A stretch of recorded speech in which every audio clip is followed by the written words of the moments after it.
actually happened like a couple minutes before I actually got on the call with you. Rest in peace to the bad guy, Scott Hall. Scott Hall, rest in peace. Yeah, I mean, his what he did for the business was, like what he contributed is just, incredible. Like the wrestling business is a lot better place because of him. A lot of things he did.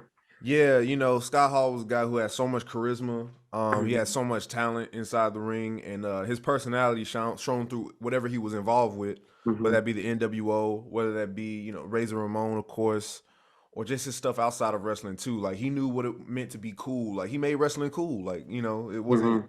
nothing was corny or lame with him. Scott Hall was an enigma in itself, just being the cool guy, the cool bad guy. So definitely rest in peace to him. Suffered 3 heart attacks, bless his heart. And it's been a long ride for him. And he made his recovery with DDP and Jake the Snake and Yeah. everything like that. And everybody was proud of him of getting back on track. And things seem to be going well. Got well enough to get inducted into the Hall of Fame. And he fought to the end, and he will be missed. Scott Hall is one of my favorites when you look back at it. I hate to say this, but you don't know when you got until it's gone. Looking back at what Scott Hall did, like he's honestly one of my favorites after looking back at what he did. That's what I was thinking about earlier. It was like Scott Hall really is kind of one of my favorite wrestlers. When I think about the NWO, he was always the one that like I was just so like kind of fixed on. Like he was just so like he just like commanded that presence and was so like so charming in like his performances, and he made it seem so smooth and so cool. And I also heard that he's like was also like just a really generous performer, like a generous worker. Like he loved to like put people over. He loved to, let other people get their stuff in. Like he really wanted everyone to like be the best they could. And he like when he saw people that he needed that he thought had potential there, he wanted to do everything he could to get that over and help their careers. And that's amazing. That's what he did for Sean Waltman, 1-2-3 Kid. Exactly. Yeah, and Mhm. that match is gonna be going down in Raw history, like one of the Yeah. best surprise finishes of all time, or whatever like that. So, yeah, Scott Hall definitely be missed. You know what I'm saying? Cheers to the bad guy. Hopefully, the WWE will do something good for him. All the whole wrestling world will do something for him. And yeah, just tough, man. Life, man, life. Yeah, wrestlers, it's always tough, just because you think about everything wrestlers have been through. And it's just you hate to see him like go so like young like they do. You know? Yeah. Yeah, he fought to the end, but that's some tough news. Switching subjects a little bit, changing gears a little bit. I know we were gonna go over AEW Revolution eventually when Mhm. we get to it. There's some other stuff going on, but it's some other breaking news happened today as well. Did you see that? I guess you could call it Queen Charmel is getting inducted into the WWE Hall of Fame. Yeah, I saw that. What do you Yeah, so think? so here's the thing, Charmel, bless her heart, I think what she did for the King Booker gimmick, like that was the first gimmick I've ever seen going into WWE was King Booker, and Charmel played an integral part in making that character hated. King Booker hated when she was screaming "All hail King Booker" and all that. She's been in the business for a long time. She's been around. She was a Nitro girl, I think so, or like a Thunder girl back in WCW days. Yeah, She was a she dancer. was. She was in Ready to Rumble at the very end. Oh yeah, yeah, Yeah. yeah. And yeah, 5-star classic. You know No, what I'm saying? absolutely. Best wrestler of all Oscar time. nominated, yeah. Absolutely. And so Charmel, she's been in the business a long time. Mhm. Hall of Fame inductee is I don't know. It's crazy. I don't know. It's just Not feeling it. Not feeling I'm just it. not feeling the No. Hall of Fame. Yeah, I feel I like will that's a say it did stretch. shock me a little. I guess I never thought too much because Charmel, yeah, like she had that role, but I never thought about Charmel that often. So, but I don't know if I like how I feel Exactly. about it. But Yeah, it's just my point exactly. It just seems like my thing is this. She seems like a wonderful woman. Of course, I'm sure she's great, but I feel like I'm more shocked at WWE going this left field for a Hall of Fame induction. But we all at this point we all know the Hall of Fame is kind of like the like a decoration on top of WrestleMania. The Hall of yeah, Fame, the it's just prestige, the it's prestige is it's kind of basically gone. a kayfabe Hall of Fame. It's a kayfabe Hall of Fame at this point. Like they had a lot of prestige when they first started out WrestleMania 17, but like it's just this seems so out of left field, like out of nowhere. Like Charmel, like that's huge. Like Charmel, that's Mhm. so out of left field. I feel like Hornswoggle we'll be seeing Hornswoggle in like 1 or 2 years. Hornswoggle not in the Hall of Fame yet? Yeah, That's a not yet. Yeah, that's a damn shame. I thought he went in last year. Nah, That's a but damn shame. but I just thought this was sort of left field, kind of a strange move for WWE to do. Congratulations to Shawn Mel. I know Booker T's happy. It's a Hall of Fame couple family now. So there's And I three mean, I rings in the guess the family. WWE has done like worse things in their Hall of Fame. Like, you know what I mean? So Yeah, I feel like yeah, I feel like it's not the weirdest thing they've done. So exactly. I just I thought guess that was it'll just be a. I thought it was an interesting move for WWE to put yeah, it in there. yeah, for sure. It really is. Yeah. But yeah. So I mean, shouts congratulations, out to King Shawn Booker. Mel. Yeah, and King Booker as well. You know. Mhm. What else was on the docket? I was gonna say that we could also talk about that name change of Pete Dunne on SmackDown. Butch. Butch, that man is Butch. It's all about the Butch. He looks like a newsie. Yeah, and he got He like a looks like a mail. newspaper He boy. got some paperboy action going. What do you Yeah, think about Pete Dunne? Now, hold up. Now, Pete Dunne, when I first saw, did you watch the NXT UK tournament thing they had, the I first one? did. Yeah, I watched his match with Tyler Tyler Bate. Tyler Bate. Yeah. But when that tournament first popped off, it was so different. Like it was one thing is like WWE, then it's another thing is NXT. This Yeah. NXT UK felt so different than everything else WWE did. Yeah. And that comes down to the people who was in it. Pete Dunne stood out like a sore thumb because he looked like a rapscallion. You know, he had the whole haircut shaved. He was the bruiserweight. He was real tough looking. He Wore the looked like belt a in his mouth. yeah. He Like looked that was always so cool. He wore it in his mouth and just walked to the with the belt hanging out of his mouth. and he had these little things like that where he would do, and he looked like a real badass, like a real tough dude. Like you know, Yeah, so whenever he when he debuted on Raw, when he was the UK champion, the pop that he got was incredible. Like he was once again, he was perfect the way he was. perfect the way he was. Just gonna go real quick into his match style. He would like bite your fingers, snap your bones, and like he Uh-huh. would what's it called? I forgot what the term was. What kind of fighting style that is? Like mutilation, Those something like that. UK, like I know, like UK strong style was Strong one style. Yeah, he had a British one strong thing he called style. it. Yeah, British strong style. But he was a complete package to how like a wrestler would strive. He's unique. He was unique. Mm-hmm. And then he gets to SmackDown. And then here's the thing with WWE. Again, like we said before on the show, they think we're dumb, yo. Like they think we're dumb. Pete Dunne has been on the main roster plenty of times by now. Royal Rumble, SmackDown, Survivor Series.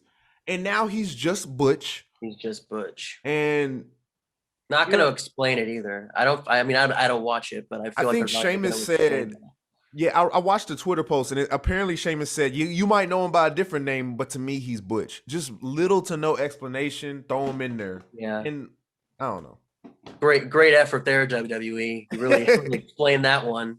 Throw it out. They'll take it. They'll like it. Whatever. Yeah. So now we got Gunther and Butch. Gunther and Butch, bro. It sound like a beat. Gunther and Butch fought at NXT Takeover for the UK title. And hopefully, and WWE wants y'all to forget that too. They want you to forget that. They want you to forget all of that. And you know, some other things happened in that same match, which we'll get into as well. Shout outs to Big E, but he still seems to carry that intensity. Pete Dunne does, because Butch is just crazy. Pete Dunne still seems to carry that intensity, but it just goes to show you all the people that pop up on Talk is Jericho, all the people that pop up on these podcasts, they really do have to do whatever WWE says. They have no say. Yeah, they really do. Yeah, and they're scared for their jobs. Like if you reject, yeah, I was whatever, thinking like, about that. And yeah, Pete like Dunne, what does Pete Dunne feel like when he's in on that? Yeah, and he knows he has to just suck it up and take it and just go out there and change it. It's crazy. I don't know. Mm-hmm. R.I.P. Pete Dunne. Long live Butch. Long live Butch, yo. Long Butch live for life. Butch forever. Make it work. I think that's the motto. Is just make it work. They just gotta make it work. That's so shitty, but whatever, bro. You gotta get it over, man. You gotta get it over. Get over with. I know those checks ain't little, so I mean, he got a little compensation for that. So I mean, yeah, and he's like, he's got a kid and a wife, and like, people make their choices. Yeah. Shout out Kevin. Right. Shout out to Kevin Owens. He made the decision for his fam. Oh yeah, he got a pretty nice contract there. Yeah, it's not a wee fee; it's a large charge. He got a large charge. Yeah, so shout out to them for getting that money. Take it. Yeah. So in other news, whatever happened in that same match, talking about Butch. Unfortunately, we had the horrible privilege of watching Big E break his damn neck Yeah. on live national television. It was You see horrifying. I it? saw the little like the clip of it. It was horrifying. I hate neck stuff. Yeah. I just rewatched SummerSlam 97 the other day with Owen Hart and Stone Cold. I just don't like neck stuff. Oh, so you probably hate New Japan. What happened with New Japan? Well, just because like that's all they do is like neck stuff. Like Yeah, that's like their whole thing is like to do weird stuff to make it look like they're snapping their necks. yeah, Yeah, just that's the like neck stuff. I can they do like train the their muscles to deal with it. Yeah, but but that's what comes into play. That's why Big E's been doing his Mike Tyson neck exercises or whatever they call those mat neck exercises. Because boy, he thank the Lord Jesus, he can still move all his digits, his yeah, spine. He doesn't need surgery, and he's probably just, gonna he just have needs to to yeah, heal up. just needs to heal up. That's all. Do you think this is career threatening? I mean, neck stuff it always is. I think. I mean, like yeah, I mean it. I think it is, but like he seems okay now. But like I think it's one of those have to just see how it goes because neck stuff like that. Yeah, I think it probably is career threatening. I'm glad he's all right though. 'Cause I'm when glad he he's was, being alive and he was moving. being himself, when he was giving those video updates. Yeah, Yeah. in high And this spirits. guy who did this to him, Ridge Holland, Mm-hmm. I heard he's got a history of like these really like kind of like like drops people like really dangerously like that. Like I know he did it to Gargano too, Oh wow, but yeah. Gargano didn't break his neck though. But like he did something similar to Gargano, like just dropped him on his head. Like I don't know Ridge personally, but Yeah. how would you feel if you broke somebody's neck and you've been in training and called up, knowing that they trusting you to be safe with like one of their top talents ever? Like, come on now, Yeah. merchandise sales, New Day legacy, and all that. Former WWE champion, He's a WWE champion, and yeah. you break his goddamn neck. Yeah, and I heard he went to see Big E. Rich Holland was one of the first people And, there. So and that's what you do. That's what you do. You yeah, so know, I hope that would be things shitty are if he didn't see him. yeah, Honestly, I that would hope be well real because yeah, shitty. well Owen didn't call Steve Austin. That was one thing that Steve Austin was always Oh kind of wow. upset about. Like like I don't know if they had like a falling out, but like there was always some resentment there because Owen broke his neck and then didn't call him and stuff. So yeah, it's important to Dang. because I mean you're in there with someone else, like like you're putting your body in their hands and they're putting their body in your hands. Like you got to work together, and so like it's man, oof, Yeah. wrestling. Yeah. It's dangerous. Wrestling, right? It's Like, dangerous. Yeah. yeah, and it's like between all the character stuff and the contract stuff, oh yeah, you could actually die out there. Like, isn't that Yeah. crazy? Like, hmm And a lot of times wrestlers are like kind of cool about it because they're like, I mean, this is what I do for a living. So like of I course. kind of have to like, be prepared for the idea that I might break my neck out there. And that's just something that people barely take into consideration when they sign Yeah. up for stuff like that. Oh my Yeah. goodness. But yeah, So I hope Biggie's okay. I hope he's able to get back when he's, when he's ready. And I hope it doesn't jeopardize his future. Big E's strong. He's gonna come back from this real strong. Yeah, I think so too. Just neck stuff is always scary. Yeah, so that's just a couple of the stories I could have thought of. I thought of before leading into like the little review. I wanted to do the review last week, but I was just so busy. I Yeah, just it was just yeah. stuff going on. I But was pretty busy too. Yeah, I'm about to yeah, I understand. But I'm about to put up the match card right now so that way we can see what we're talking about. Because honestly, Revolution was probably one of AEW's best shows ever. yeah, absolutely was. Point blank. And Like also, honestly, also just like one of the best like American like wrestling pay-per-views in like a while. yeah. And I'm not even a huge AEW stan like that. And I will say like there's we're gonna get into it. You're gonna be like, what? Yeah, I'm gonna tell you what happened while I watch this. Uh-huh. Insane stuff. Keep in mind, I was stoned. So here we go. Right So on. the first I'll go through like the little dark matches real quick. We can just skim through it. We don't have to do no damn Dave Meltzer play-by-play looking ass. Number one, dark match we had legit Layla Hirsch versus Chris Statlander. Layla Hirsch won by pinfall. What do you think about Layla Hirsch? I love Layla Hirsch. I watch her on the indies a lot. She's 4'11", but she like will fucking throw you around.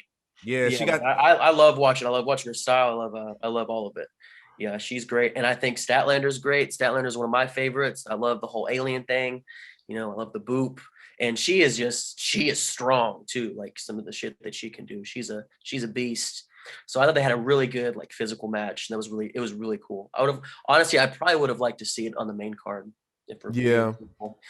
I do think that AEW could use a little bit more women's matches on their card. Like one match per night on a 2 hours card is kind of a Yeah. little And whack. then on pay-per-view, it's if it's not Dark involved, match. if there's not a title for it, like then you're not going to get it. Only the title spots. So now Hmm. they have two matches with TBS, AEW women's, but Yeah. they don't have like any good like invest like in women's like non-title feuds. Like there's plenty of those on the men's side, but like I guess the Yeah. women don't get that kind of attention. That's pretty fucked up. But Yeah. Yeah. Hey, we look, can. more than one women's match on TV, Tony Khan. There you go. More than one. I know you're listening. I know you're listening to this. Right now. Real quick, I want to say about Layla Hirsch. She got the Taz gene. She reminds me of Taz, like a female Taz. Oh yeah. Got some I can Taz see action that in for her. sure. Just like Speaking, small and physical. yeah, and can still lift and can still Yeah, is like still strong. small, like physical, like very strong, and like a lot of technical, a lot of holds and stuff like that. Yeah, she got that low center of gravity. You know what I Mhm. mean? Speaking of Taz, Hook defeated QT Marshall by submission. I thought this was Mhm. cool. I Red skimmed over it. Rum. Yeah, Red Rum. Yeah, for Red sure. Rum. I heard that he that like the finish, that spot was actually like was from like an old Taz match in ECW.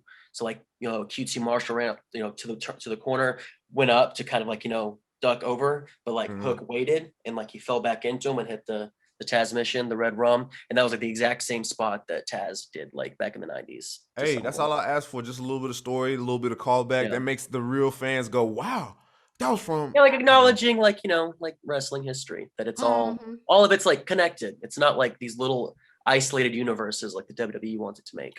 Right. Like It ain't nothing wrong it's with that. it's all connected. You gotta connect everything. For sure. And the next match, I think this was the first match that was televised or whatever you call it on pay-per-view, was the House of Black versus the Bastard Pack Penta Oscuro. Like he changes his name every fucking week. I don't even know what he is. Penta Oscuro. Oscuro. It used to be Penta M. I don't know. And then Eric Redbeard with Alex Abrahantes and House of Black won this one. I'll be honest, I missed this one. So this was actually still on the buy-in. This was the buy-in. This was a pre-show match. Okay. It was fun. Well, I love House of Black. I love Malachi. I love Brody King. I'm a huge Lucha Brothers like guy. So like I love Penta. I love his whole Penta Oscuro and like the Grim Reaper thing. That's cool. Alex is a weird motherfucker with his little like cartoony Grim Reaper thing. I guess it's cute, but like I don't like that's what's kind of funny is like because like Penta like is kind of like a no nonsense, trying to look like a no nonsense tough kind of thing, and then like Alex Abrahantes is so just pure nonsense. He's just like a clown over there. Yeah, a little bit of a juxtaposition. Yeah, a little contrast there. It's funny, but I thought it was a good match. Yeah, like Eric Redbeard was cool. I mean, I was never like super into him back in the day, but I guess people like him, so he's cool.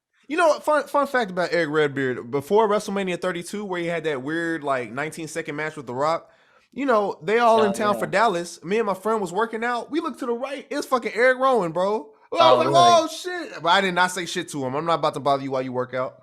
Yeah. And I didn't sneak no pictures either. I don't want to be that guy. Yeah. With wrestlers and stuff, they deal with all that shit. I know CM Punk's not a big fan of that. I could, yeah. I'll just watch from afar and be like, oh, okay, that's cool. I get to say I saw him. That's fine. I know the truth. It doesn't matter if I got pictures or not. Yeah, just live in the moment. I like to live in the moment. That's right. That's why you didn't say anything. Yeah, that's why I didn't say anything. Up next we had Eddie Kingston, who defeated Chris Jericho by submission. I did not. I thought it had to be Eddie Kingston that won this. It had to be Eddie Kingston, because if Chris Jericho won another one of these shits, I would have turned my shit off. Yeah, so not only that, if Jericho would have won another one and Eddie Kingston would have lost another one, like it had to like a double whammy. All the big pay-per-view matches he's been in, he's lost them. And that was like the story. It was like Eddie Kingston can't win on pay-per-view, he can't win the big one. So, made him tap. Yeah, it's cool. And just going forward a little bit, because this is being recorded after like the following Dynamite, whoever's listening to this. But Chris Jericho has a new faction, the Jericho Appreciation Society with 2.0 turned on Eddie Kingston, and the gimmick now is that he's not only the influencer. I don't know if he dropped that or not, but Yeah. now he's like the kind of like the embodiment of like a WWE superstar, and that's the gimmick, which could be interesting. Which could Yeah. be interesting. Like if he But does it also, right, it's like another goddamn faction. He just like drops one faction to make a new faction. he dropped all the ethnics out, and he's like, let's get some more white people in. This Yeah, is more like it. let's make factions great again. You know what I mean? Yeah, you know what I'm saying? Jericho's just so funny to me. He's so hilarious to me. Like, He is so hilarious, and I think one of the reasons is because like there's like this. He's like this. I don't feel because I don't think he's as like aware of why it is that he is so funny. Like because like I feel like I don't know, like it's this weird like blend of like kind of ironically and unironically, like because he's so stupid and says just the most ridiculous shit that's like just kind of like this 50-year-old man. He's like in a lot of ways he's like a shell of himself in like very funny and entertaining ways. And sometimes I feel like Jericho isn't quite as aware of like what it is that's so funny and like why exactly you're laughing at Chris Jericho. mm-hmm. And that's another thing that makes it so funny is like I don't know, he's ridiculous. He's a trip. Jericho is a trip. He really is. And he was the world champion, and I feel like he still thinks he needs to be in that main event scene too. A part of me thinks that. I feel like he's not trying to be a role player. You know how like I don't know if you watch sports or anything like that, but like say like when LeBron James' son is 20, and for some reason LeBron James is like still playing and he's 60. LeBron James is not gonna start on the court. He has to play his role, come in the fourth quarter in the last 3 minutes of the game to get some shots up. Jericho needs to be helping other people. And I guess he says he's helping by like, oh yeah, well, Santana Ortiz are in the tag team with me and Sammy Guevara, look at Sammy now. But like, he's not putting anybody over really, is one thing. People have been putting him over like this entire time. Yeah, like take CM Punk, for example, coming in, wrestling with Lee Moriarty, and he's wrestling with MJF, and he's wrestling with all these young folks. And Danny Garcia. MJF went over on that first match. Yes. Yeah. And Jericho, what'd he do? He beat MJF. He beat all these young folks that he was feuding with. Because it's like, and he barely let Eddie Kingston slide. It had to put him through the table in the next Dynamite. But whatever, you know. And also, like, if you're kind of like trying to be like perceived as like the cool new like alternative promotion, like you probably want to free up some space to like, you know, build some new alternative people to like actually like, you know, build more stars. And if that's the promotion they're trying to be, but like right now, because they're just signing so many people. That's another thing. Yeah, a lot of people, you know, and I feel like there's a little priority, I think, for some of the older guys, a little too much. And I think because I think it's time for them to like pull the trigger on a few people and like really like kind of like get them like going, because like they're doing it with Wardlow. They're finally like letting Wardlow loose, really pulling the trigger on that one. I think a guy like Will Hobbs is someone that I would love to see like still like get really pushed and like, you know, start really, you know, doing some things on his own. So like I think there's a lot of really great people that it's like kind of their time. And there's some people that just kind of are still taking those spots. I'll tell you maybe we shouldn't take those spots. I'll tell you who's doing it, and it hurts me to say this because he's one of my favorites of all time, but Matt Hardy was stuck in the limbo for a while.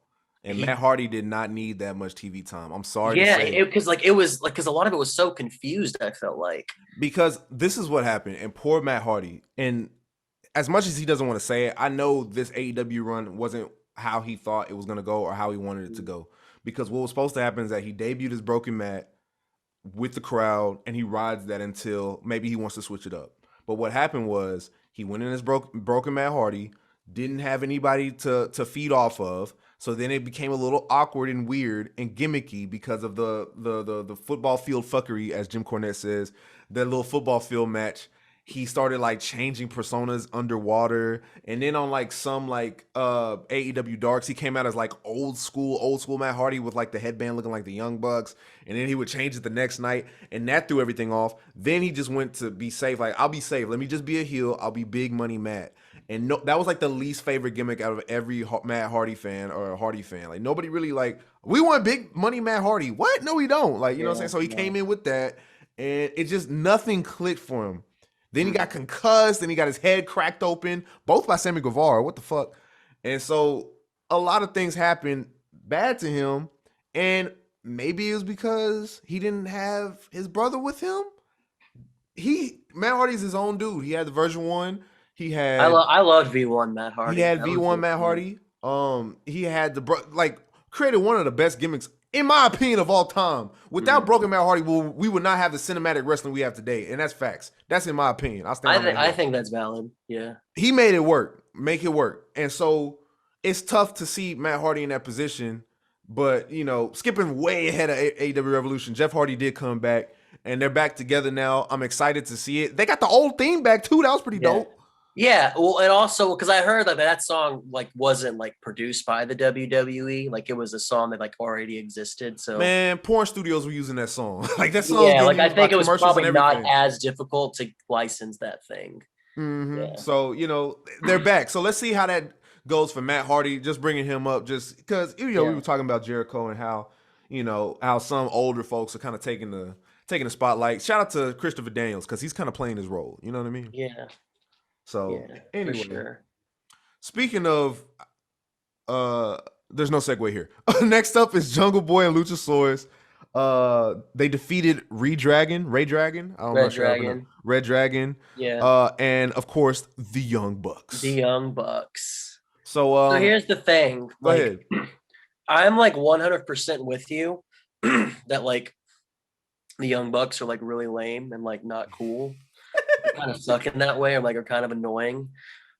But man, when they wrestle, dude, let me tell you something. You get captivated. You get caught by it. Let me tell you something. Don't get me wrong. Young Bucks are corny, and you're being worked. No, they're corny, right? Yeah, they're just lame. Yeah. Man, Nick Jackson got this hot tag on whoever it was, and he was just going all over the place, flying over the rope. He can go. Nick Jackson, if he just shut the fuck up and just wrestle and just stop being this over the top, trying to be over the top. Shut up and wrestle. Hey, look at me, WWE. You can't do this. It just stop and just really go. They can actually be a competent tag team. And they are one of the best tag teams as far as the spectacle, watching them. Yeah. Because when you're watching a pay-per-view for the first time, you're like, oh shit. That's how they get you hooked in. And then for the fanboys that actually act like them, admire them, that's what hooks them in even more. So that's how you become a Young Bucks fan. Yeah, because I think there's something to that, because they appeal to a demographic of fan that I'm just not friends with, associate with. You know what? I think that's really what it is. They appeal to a certain wrestling fan that's I kind of like to stay away from. Yeah. The people that don't like to have fun and is always behind the scenes, you know what I'm saying? Always trying to peek behind the curtain. In such an annoying way. In such a really annoying, just kind of what the fuck do you know, honestly, dude? What do you really know? Never been in a ring. Yeah, never been in a ring and stuff like that. Just don't know what they talking about. Just trashing people. But yeah, when they start going, man, their matches with the Lucha Brothers, man, that's some of the best tag team wrestling you're gonna see. And I acknowledge that. They're whenever in the ring, they really entice you because they do some fun stuff. This was a really exciting match. I liked it a lot. I think I'm a little surprised that Jurassic Express won it. I kind of thought that maybe they were going to drop, but now that I see where they're going with Red Dragon and the Bucks, kind of the dissension there, because get the Red Dragon probably going with Adam Cole and then kind of moving away from the Bucks. So I see what they're doing there, but I didn't expect Jurassic Express to retain. I'll be honest with you. Yo, Jurassic Express is dropping that shit to Danielson and Moxley, dog. Oh yeah, you think so? They're dropping it to Danielson and Moxley. Because what's the point? What's the end game of that tag team? Because it's not going to be a faction. Yeah, I'm kind of upset that they kind of moved away from that a little bit. I'm hoping they do. I'm hoping they kind of do something with the whole Danielson wanting to mold the next generation. I hope even if it's a faction, I just hope there's something they do with that, because that could be so cool. But yeah, William Regal coming in. Shit. That was awesome. Awesome. That caught me out of nowhere. That's surprise. I wasn't expecting that one. Yeah. And that's one of this is one of the reasons why, and I'm not even putting this pay-per-view over like I should be, but this is one of the reasons why AEW Revolution was such a good pay-per-view because they had a lot of swerves that you didn't expect to happen. Yeah, Like as like it well was as just not, moments. it They was just had like moments. nonstop entertaining. Like, there was always just something going on that was like cool. Yeah, something was always going on. Like this match was off the wall. Like it was action. No, like it was. Absolutely. When you talk about, people are always like, "Oh, where's the story? Where's the story?" And I've said it too on this show. But sometimes you got to sit back and be like, "Holy shit!" Like, Yeah, and even then though, like there are stories being told like in the ring, like the choices that like wrestlers make, especially in mhm. tag team matches, like the decisions that like the wrestlers make, and how they like navigate the pacing of the match, like that in and of itself is a story. Like when a wrestler works a certain part of the body, like that becomes part of the story. Okay, so now this part of the body is damaged, so like you're going to see throughout the match, oh, he's going back to the arm, he's going back to that weak arm, like that's also a story. Like In itself, yeah, yeah. And so because I think like whenever wrestling was just like a live show that you went to see, like it wasn't like a TV thing yet, like so there wasn't that constant like concept of like like these narratives like through like character work. The like wrestling was like the story there, like the compelling part of it was just the in-ring work. And so like that's how the baby face and the heel would tell their stories. Like, the baby face would do something sympathetic and like, the heroic thing that got him over. And the heel would cheat, hit the ref or like, use a weapon, do some heel shit. That's a story. And so like yeah, that's what it used to be. And like that's how like the Japanese style, that's how they do it. That's kind of how they prioritize the storylines or like the in-ring work. And so like I think if you really love wrestling and you start to like kind of watch it in that way, I think you're gonna like find even another like reason why wrestling is just one of the best like performing like art forms of all time. exactly. My thought, my sentiments, exactly. As Mm-hmm. well as you put it. So yeah, Luchasaurus, Jungle Boy won that. We'll see what they do with that. Next up was the face of the Revolution ladder match. A lot of people weren't putting this on the top of their list, like as far as like their favorite match of the night. This is probably one of my favorite matches of the night. Like Really, this was insane. Like this was it this was what they were insane. doing. It was like, yeah, I thought someone was gonna die. And see Yeah, that's like tell. So that's like to preface like what I'm about to say here is like honestly, like ladder matches don't really do anything but like shorten people's careers. Because like it really do. Like look, JR wasn't wrong in that don't try this at home spot when he said, how do you learn to fall off a 20-foot ladder? ladder. Yeah, there's a reason for that, because you can't, like you're just falling. Like you were just like, it's like you kind of have to like, it sort of has to just be a massive car crash. And like because you saw it like Wardlow like spearing like Keith Lee and Will Hobbs like off the stage and into the tables, like all the ladder spots, like that power bomb on Ricky Starks. To the ladder It when is he was another neck thing. another neck thing. What's up with Yeah. these And niggas he had and already, and he necks? had broken his neck. Like Yes. he had broken his neck before, but Uh apparently huh. he's fine, which is like fucking wrestlers are insane. Uh. They are the So things. Yeah, things their bodies can do and withstand. I don't even know. one thing I wanted to mention with this ladder match is that going into it, you had a lot of big guys going in, and a lot of people were like, "Oh my god, it's a big guy!" Yeah, bro, put the big Yeah, guys I in. love the big Put the dudes. big guys in. Why Absolutely. are y'all so scared? The big And no, like, put them in. because honestly, I thought, I thought they like, I thought there was a scenario for me where I thought Hobbs was going to win, because I think like Wardlow, I feel like they could really, I don't know, like he is just like, he's a star to me. I love Will Hobbs. So I thought like that would be a cool, like a cool thing to like kind of start getting him that push. I like it. I'm cool. I'm cool with them going with Wardlow. I think he's also going to be great. But like that's just another example of like they have these stars that like are kind of ready to like really be stars, and they could have like more space for those people. And so I'm hoping that comes soon. But yeah, there was a lot of cool shit, I'm not gonna lie, but man, those Yeah, ladder matches are just that's they're a nightmare. they're off the wall. And I Yeah. was wondering how they're gonna fit Orange Cassidy into all this. Like I said, I don't think Orange Cassidy needs to be in no number one contenders ladder match for the world title. I don't think he needs to be that kind of wrestler, in my opinion. But the things they had him do in this one was something that he needed to do. Play the little, do the hits, like hit the shins, that's funny or whatever. Then he had one where, you know, Hobbs and Keith Lee was on either side. Then he Hmm.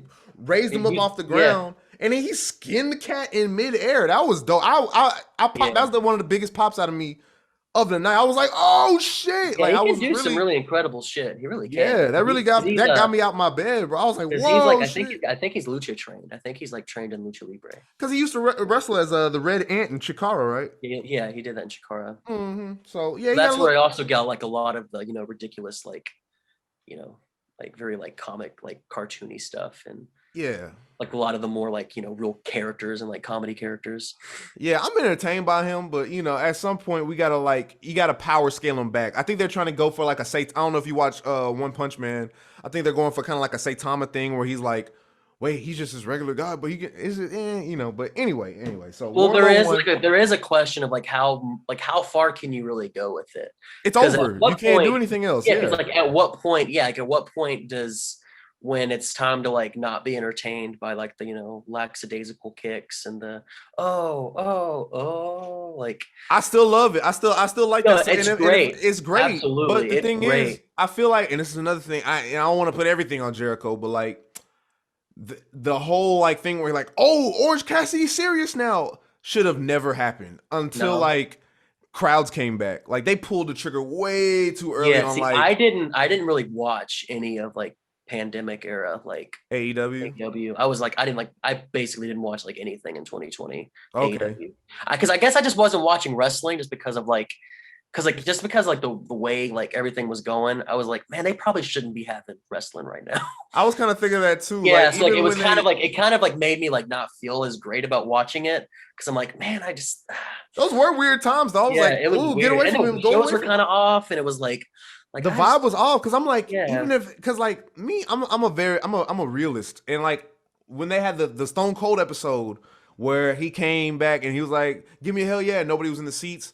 Yeah. I was still like, oh damn, there's a lot of people in that ring. Ooh, you know, because that's when COVID was first popping off. Oh yeah, like everyone was horrified. Yeah, like And but so now there was all that anxiety around it. So like it just kind of felt strange trying something to did watch feel it. weird. Yeah, Yeah. something did feel weird about that. So And I didn't really watch any of it in 2020. Like every now and then I would see a clip just to kind of keep up with the stories, I guess. And like I still followed stuff on Twitter, right? But mhm. I just didn't really watch anything. And it just didn't feel the same either. It So didn't. Because there's nothing like a live crowd. Like wrestling was supposed to be experienced live. Like it is exactly. very much a live, performance. Yeah.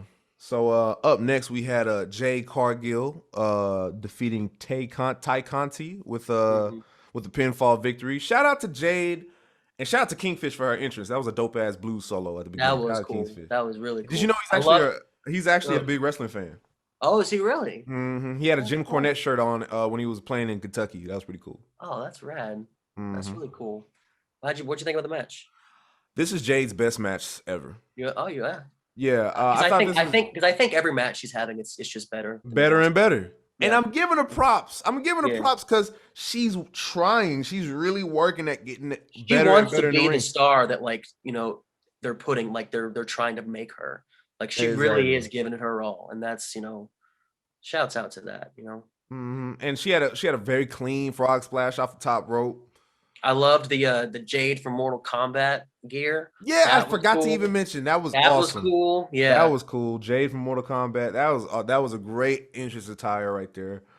And she just had a good match with Tay Conti. You know, Tay Conti, she got her own stuff going on with Sammy and all that drama and shit. I ain't even gonna Well, comment and on Tay that. Conti's another person who's also like kind of just getting better and better, like because she started out with WWE like in NXT, but they didn't really use her hmm that much. And then Tony Khan saw something and really wanted to push her, like really try to push her as much as he could, well, as much as he does.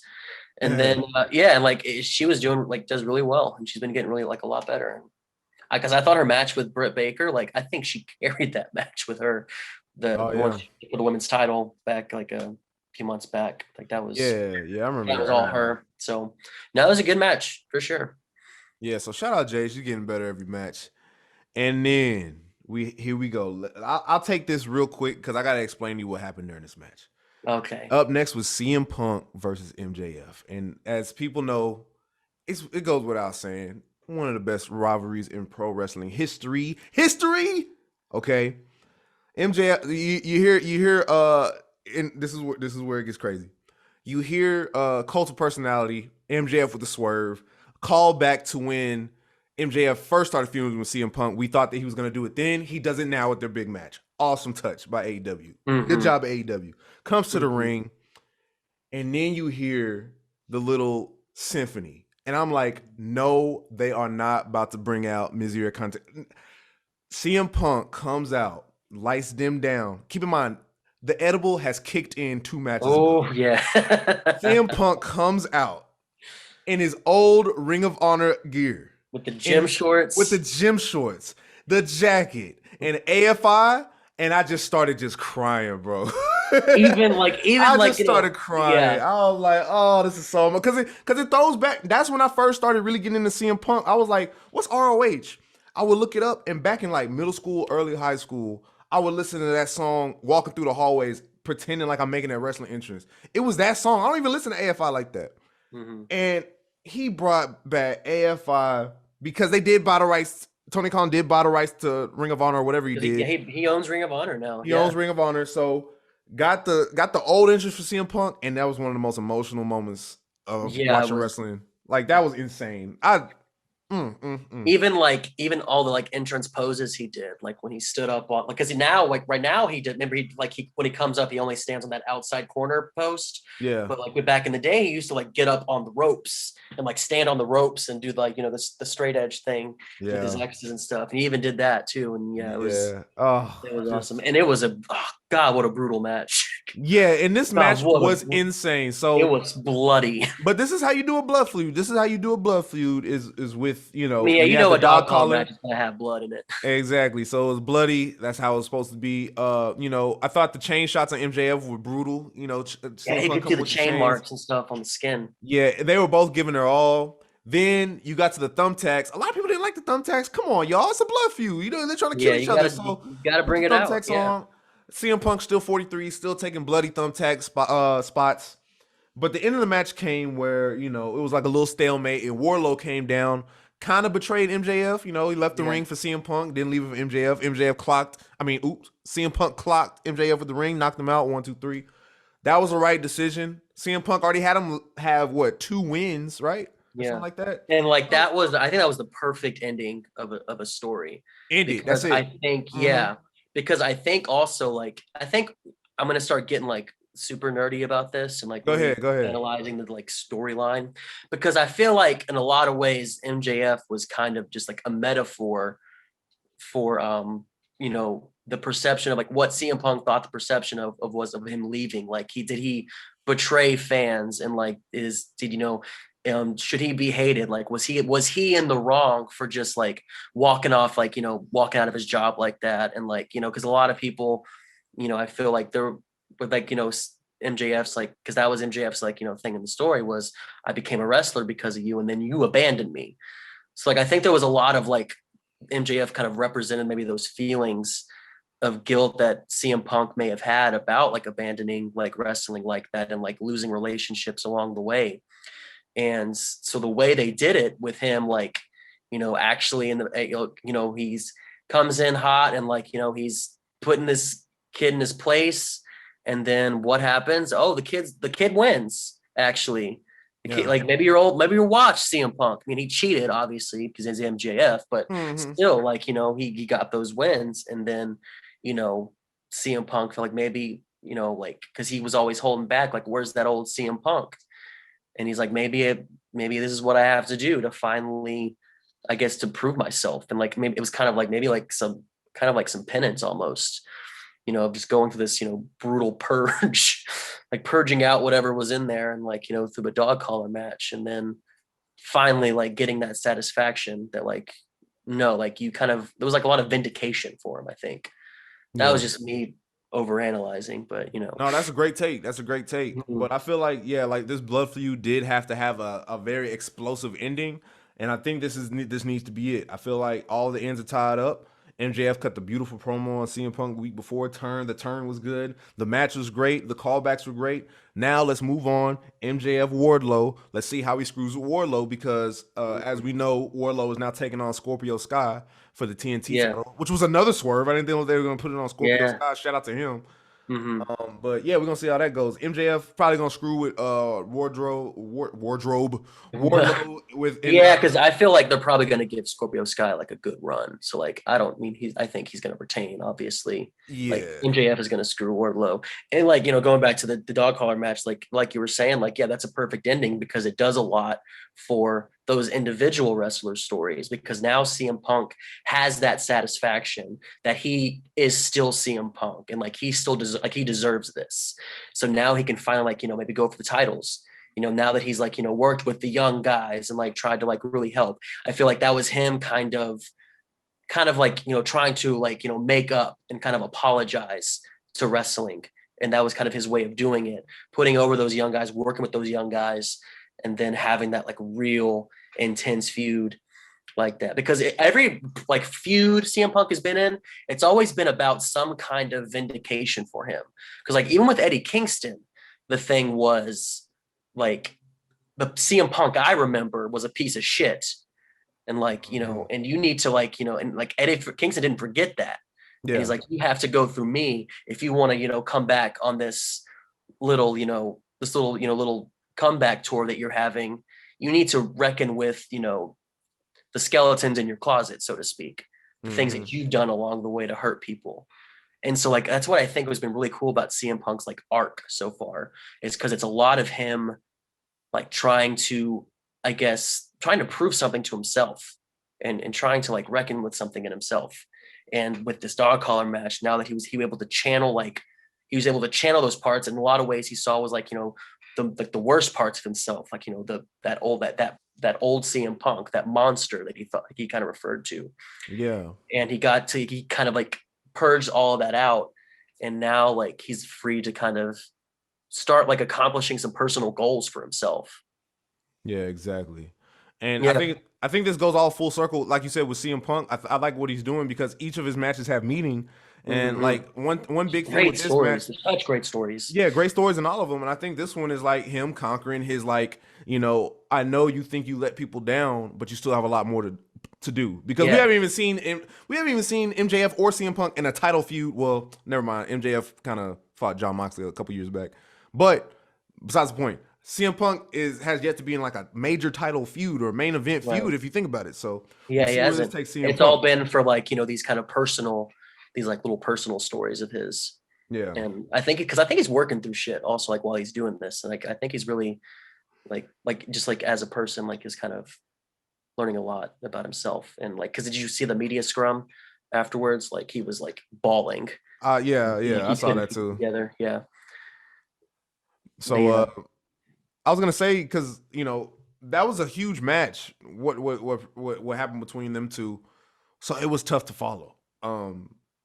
So next up was Britt Baker and Thunder Rosa, and I feel like they had a lot to follow. And just it's not that the crowd didn't like this match. It's just that you literally have so much energy put into MJF and CM Punk that it's It just takes a lot out of people. it takes a lot out of folks. So they That's did what why I they kind could of though. thought like that might have been a better spot for maybe the 6 man, I guess.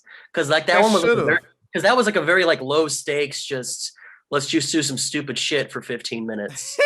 Like I And think because it was weird to me that it was the second to last match.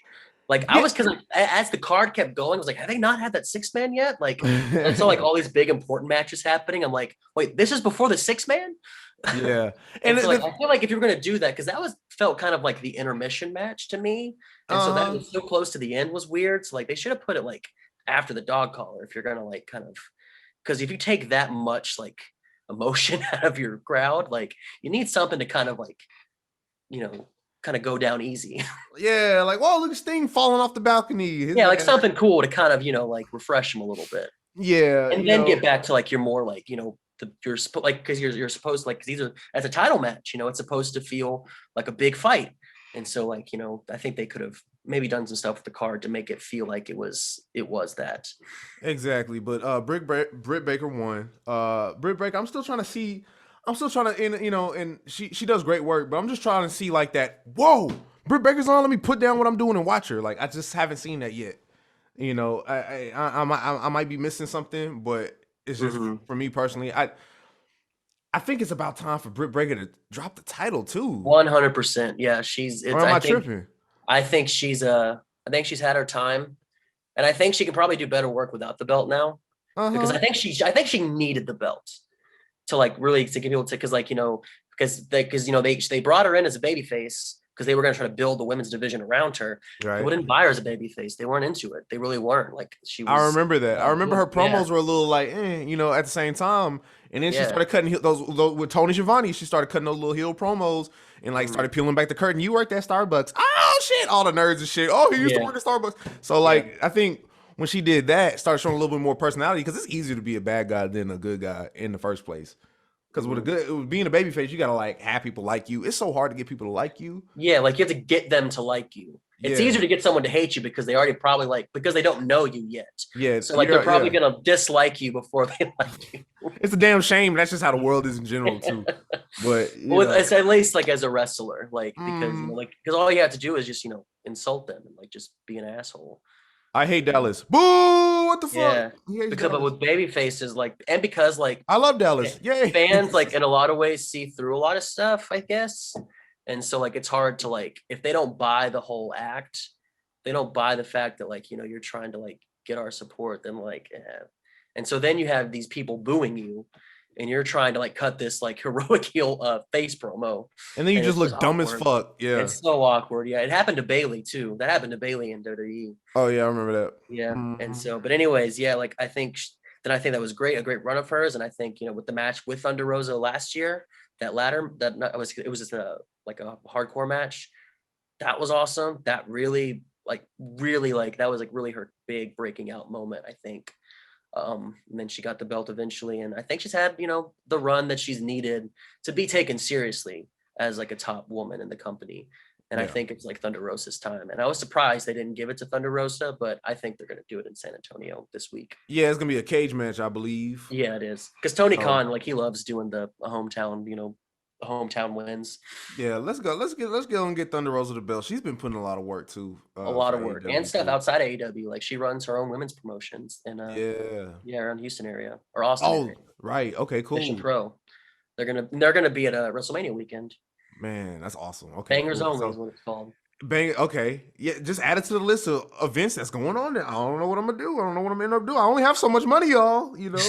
Goddamn. Yeah, so I think they're gonna give it to her Wednesday. I think. Okay, yeah. I'm sure they will. And it's just like you said. It's Britt Baker's time. She's done great work. So I hope the main events too. The match needs to main event. That's the headliner.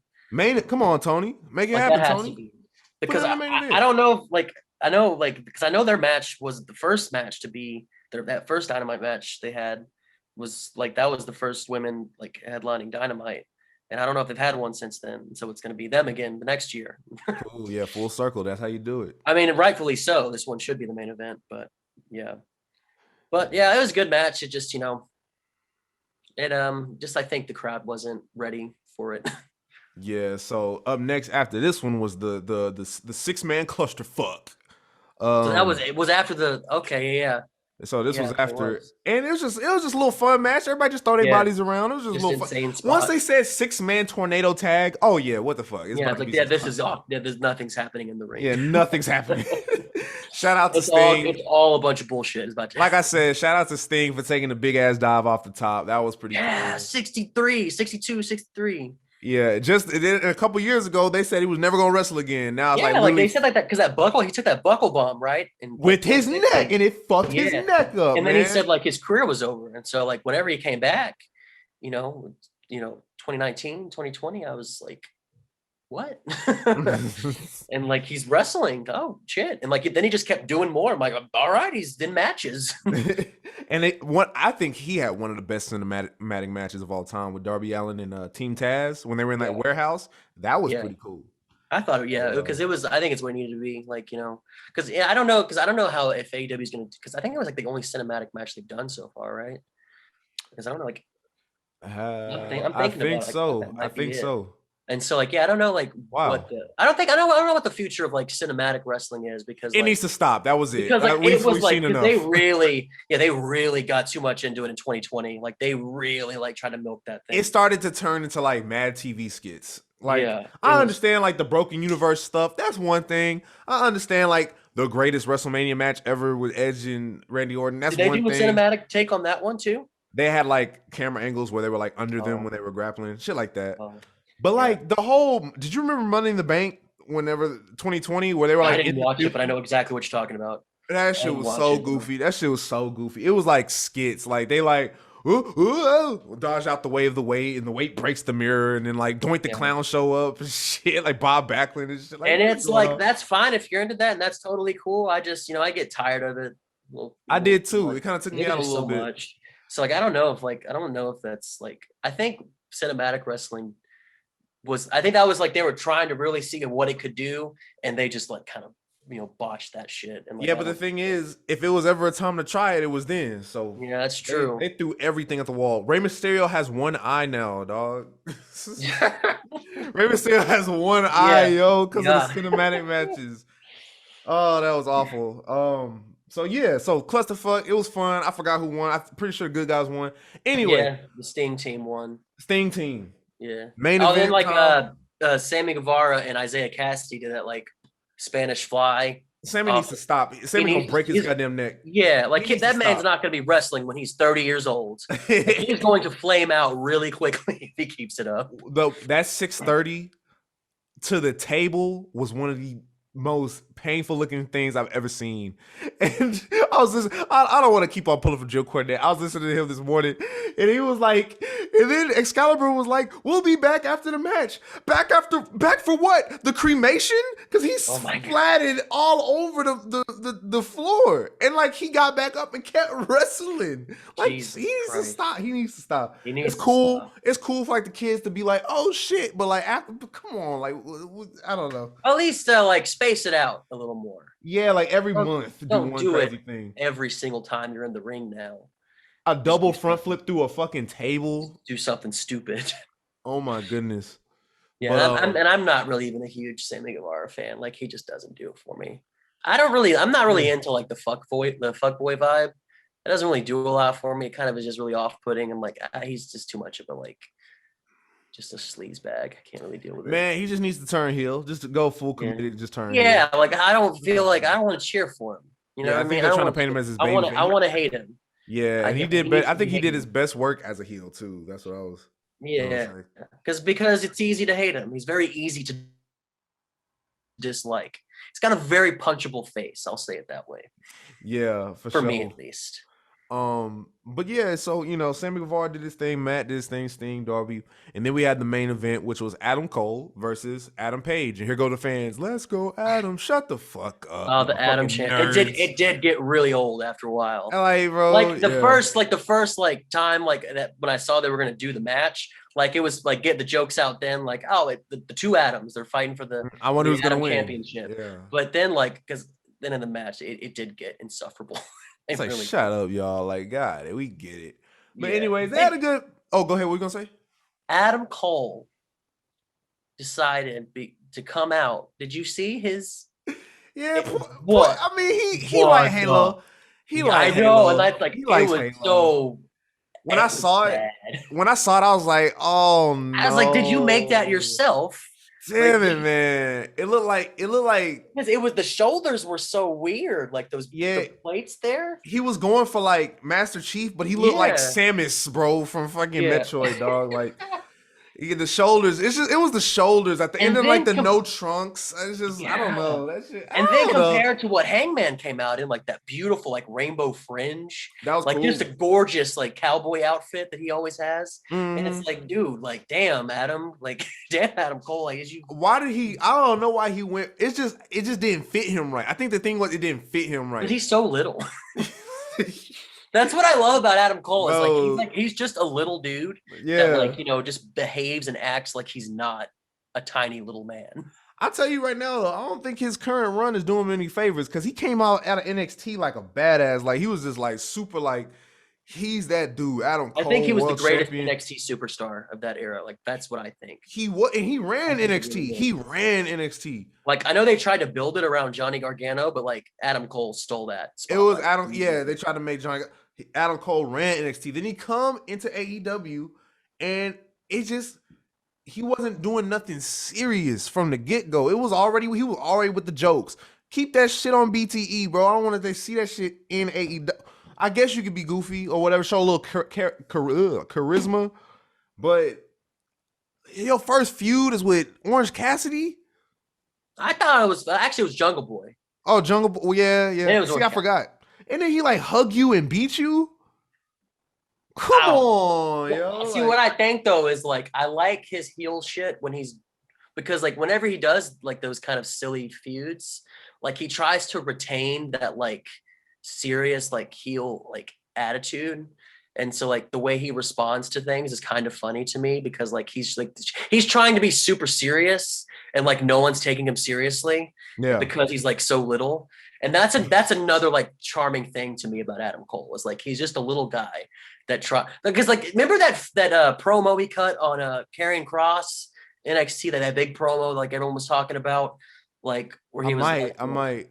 where he was like, you know, like they they gave you the lights, they gave you the girl, they gave you the smoke, they make they do everything to make you feel special. And he was just like, you know, eviscerating this dude. The funny thing about that, because people like said like, yeah, Adam Cole cooked this man on the mic, is that like Adam Cole is like itty bitty and like Karrion Kross is so huge. And Yeah. so looking at it, it's like there was something funny about that because like it's just this little tiny man just talking all this shit to someone that could probably dog walk him in a fight. Yeah, yeah, he got the little man syndrome going on, but It you is, know, and like, and that's kind of funny to me in a lot of ways. So like, that's what kind of attracts me to him is because like he has like the big entrance, the boom, the Adam Cole baby, like yeah, which is one of the most fun things to do at a show. I don't know if you've ever gotten to do an Adam Cole baby live. I haven't yet. It'll, it does something to you. There's a real joy there. Damn, So, but I also agree with you though, like his run has been kind of weird, hasn't it? he And hasn't I been was thinking dominating. about that. I was thinking of like, do you think it might be because they have so many people now? Whereas like in NXT, like he was clearly the standout. But like in Well, AEW, like they have so many stars. And like, if you want to talk about people not playing favorites and stuff like that, because we all know Adam Cole's cool with everybody behind the scenes. He's cool with the Young Bucks, Kenny Omega, and all them. Even Cody, I think maybe. So I don't know why they didn't just take their ball and run with it. Maybe they don't want to play. They don't want to play any favorites. But he could be put in position to be in a TNT championship program at least, at the very least. come like start off like that Like big, like start going off for a like title. yeah, Well, exactly. especially the way he debuted at All Out, like because he came in right before Danielson. In the main event So scene. so they gave him like they gave him that big moment. So like they were presenting him very strongly in that moment. And it's like, can they deliver that? And see, and I don't know if they have. Because like the thing is, like he still main evented this show. He was in a title match. And I think the reason it felt so small was because like the CM Punk MJF storyline That was the feud was coming clearly into like it. that was clearly the story of the You company. could have put that as the main event. You could have You had could CM have, Punk yeah, MJF main and as the like, main event. but like, and I get the logic. You know, Tony Khan wants to like, you know, really try to put over the fact that the championship, the belt, is supposed to be the headliner. That's what people are supposed to be drawn to. I get it, but you know, like everyone knew that the CM Punk MJF match was the story, so it didn't feel as important. And I think that's Yeah. what's weird because like he's been with like important people, but he's been doing it when like something more important was going on. So like it's not as special or it's not as big as something else that's happening on the show. Exactly. You know, Yeah. and that's just an unfortunate spot to be in for Adam Cole, Because knowing he's that he does technically have been in like, you know, feuds with like legitimate stars. and he It's does have the just potential to be in main yeah, and event it's just like programs. something else bigger was happening. Whereas in Yeah, at the NXT, like he time. was what was happening. Like he Exactly. was the thing that was happening. Exactly. That's what I'm saying. So this match happened. It was a pretty good match. I thought it was really That was a cool. great match. They know how to wrestle. They can both work. They can both And go. oh yeah, and I'll say this for Adam Page, because people say that about Adam Page's run so far, is that it hasn't felt like, you know, Moxley's or, you know, Kenny's. But every match he's had as champion have been incredible. Both of those Danielson matches were, you know, two of the No, best that, AEW like matches ever, if yeah. not the best. Yeah. So like he's in like the Texas Death Match with Archer was cool. Like he Hmm. really went all out for that one. So like I think he has delivered as champion, and like I feel like he's kind As of far as proven work well. rate. as as far far as as work work rate rate. is Yeah, concerned. But then again, it's also like Danielson and CM Punk being there. Like it's just the attention is just like more drawn to like those storylines. I think. the story, So and we're like, that's what Adam Cole needs. He just needs a blood feud somehow. Like somebody needs to like slap his mom in the face or something. Like he needs something to like play off of, like super serious. Because really, the only really feud big he had was Daniel Bryan. I think I'm better than you. Okay, Lance Archer was just like I want to be champion. Okay, and then Adam Cole's like you're not good. I'm good. I'm the He better needs something. Adam. Yeah, he needs something like better. He needs something like really like to dig down deep. Maybe that Kenny Omega rematch, that would be insane. I think that's the next Yeah, big feud. Whenever Kenny comes back, it might be next year because they yeah, said he's fucked up, but yeah. He because he was carrying a lot of companies like his entire run. and he was injured the whole time. And that Yeah. gave me I give props to Omega for that. Like I'm not even like the biggest Like, and he Omega was fan, going to but Mexico. He was defending that belt. He was going to Impact. Like, mm-hmm. he was doing a lot. Like, that man needs to take as much time as he fucking wants, Yeah, honestly. and he's still working as the VP, whatever his Yeah, title and I is. think he's probably been like focusing on the game too, the video game. Yeah, the Like, game. Yeah, he's the head of like the games like division of the company. I am ready to play that whenever that comes I'm out. so excited. It's gonna be awesome. I can't Yeah, it's wait. gonna be like the same engine as SmackDown versus Raw, or like something Yeah. like that. I heard. Like he's talking about like he's trying to put like all the elements of like of all the best wrestling games into like one thing. If Kenny Omega nerdy ass is behind this, then I know it's gonna be a great game because Yeah, he's gonna be I'm a wrestling video game nerd myself. You know. yeah. So, anyways, AEW Revolution. I thought this was one of the best AEW pay per views they've ever done. One of the And I also only like, we didn't talk about it, but like I also like that. I like the way they debuted Swerve. I they did. did debut Swerve. Like, yeah, he can And I talk liked and he it. pulled the crowd in. Because because they yeah, like Tony Schiavone like really put him over, because like I love the way Tony Schiavone puts things over. He's awesome. But like yeah, I thought that was a really good way to do it. And like they, the crowd was really behind him. They were doing the I Who's saw House, that. Swerve's House. Hmm. Before he didn't even have to do anything. They just started doing it. Yeah, Like we talked about, like, he's like, I'm gonna turn AEW into, and they just immediately went, and so yeah. like it was awesome. And his match on Rampage was great. I loved it. But anyways, yeah, I think it was a great show. I think they made mostly the right calls. There were some that I was like, I would have probably done that one differently, but it's good. Great show by AEW. Let's see how they carry this into the Double or Nothing. I think is the big one or something like that. I think they only Yeah, got like Double or four Nothing's pay in per May. views. Yeah, they only got like 4 pay-per-views a year, stuff like Yeah, they do that. like one So a quarter. that's pretty cool. I like that. I like They that don't give because us it too gives them much. more time to build, and so the match feels more important. Exactly. WWE has like a pay-per-view every fucking 2 weeks. Every 2 weeks. Practically. And now WrestleMania is 2 nights. And before we go, I'm about to get out of here. But like before we go, I wanna show you this. Oh, I didn't screen. Yeah, okay, I screenshotted it. WWE had the nerve to post this. They were like, "Who are you most excited to see compete at WrestleMania?" You want to see the picture is Pat McAfee, Logan Paul, and Johnny Knoxville. Mm-hmm. Those are the three people on there. And real quick before we head out of here, let's run down the WrestleMania card because this shit is abysmal. I will say, out of those three, Johnny Knoxville is clearly who I want to see more personally. Yeah, I like Jackass, man. I like Yeah, Johnny Jackass. Knoxville. I mean, Jackass is awesome. Yeah, so here's the Max card. Watch this. We got Pat McAfee versus Austin Theory. We got Sami Zayn versus Johnny Knoxville. Drew McIntyre versus Baron Corbin. We got Edge versus AJ. Okay. I'm excited for that one. Yeah, it's gonna be good. Rey Mysterio and Dominique versus Miz and Logan Paul. Then we got Charlotte versus Ronda. We got Becky versus Bianca and Brock versus Roman. That's the match card. You got to fill that in 2 nights. Oh, and then we got like maybe like something with the tag team belts, and then we're gonna have Austin come back and do a segment. Stone Cold doing his thing. Yeah. I hope it's night one that he does that, because that's the only one I'm going to. That'll be worth it to me. You going to night one? I'm going to night one, so I'm hoping it's something. At least I'm hoping at least I get the Edge AJ match and Stone Cold. And that's what they do in y'all. That's wrong, all I man. need. They doing y'all wrong. Why don't they tell y'all what what's going on what night. Like that's kind of Yeah. shitty. Like I want to know what I'm about to watch. You know, Because I don't want to just be all the shit, and then I have to deal with Ronda Rousey and Charlotte.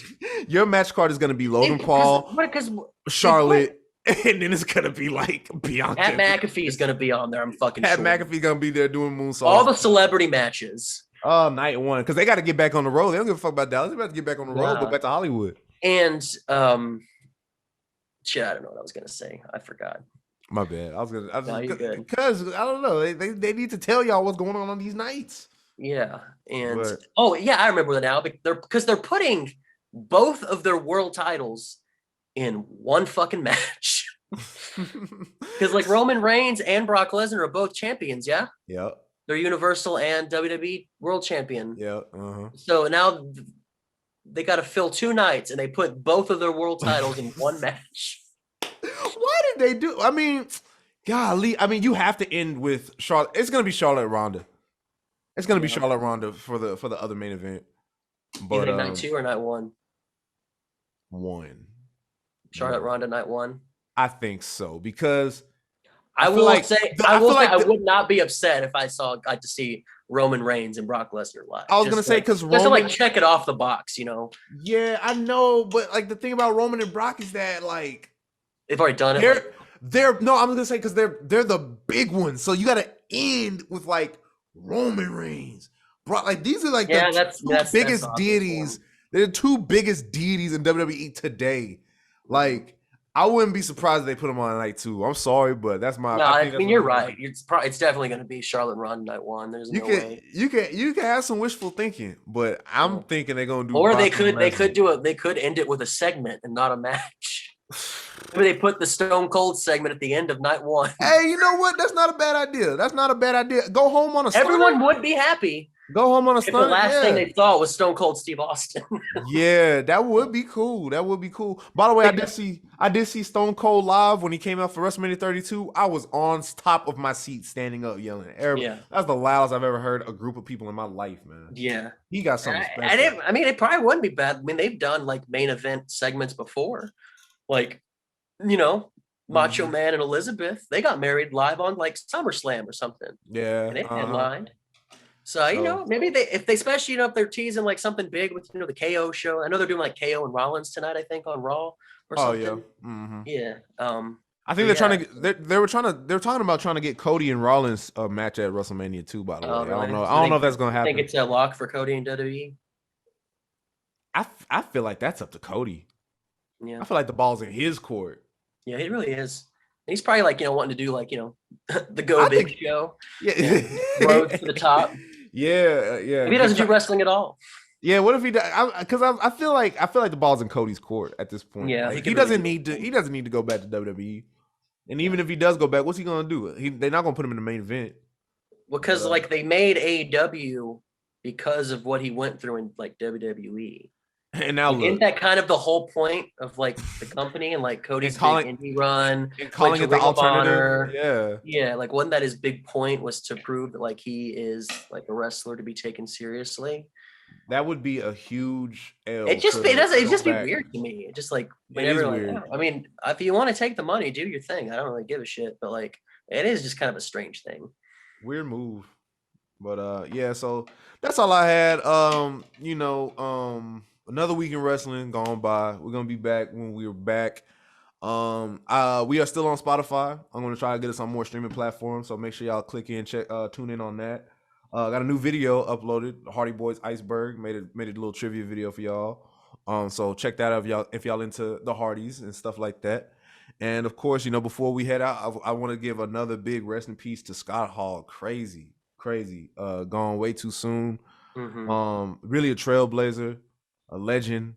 And when you think of wrestling back in the 90s, think of wrestling like when it was cool to be a wrestling fan. Scott Hall's gonna come up with the conversation, and it's tough that we got to say one of the key parts of that, why wrestling was so cool. Yeah, because he was so cool. Yeah, like a founding member of the NWO, which will be one of the most polarizing things in wrestling history. I think people kind of forget it because like he was never world champion, but like Scott Hall really was as big as like anyone like at that point. Was huge. He really was. Like even though like he never held like the big belt, like he didn't. I mean, I guess he didn't need to because he's still beloved. But like I think because he didn't have that, people tend to forget just like how big he was in wrestling, like how huge he was, even with just kids Yeah. outside of wrestling. He was Hmm. so cool. Yeah, and don't forget, nobody's ever kicked out of the Razor's Edge. Like, so I'm glad they kept that intact. That was pretty cool. Mhm. So Preserve that history, baby. deserve that. Scott Hall, sending them thoughts and prayers. Mhm. Y'all, Digital Suplex Radio episode, I think this is like 4 or something like that. Episode 4. We're gonna go ahead and sign out. We will see y'all next time. Until then, Digital Suplex Radio out. Peace.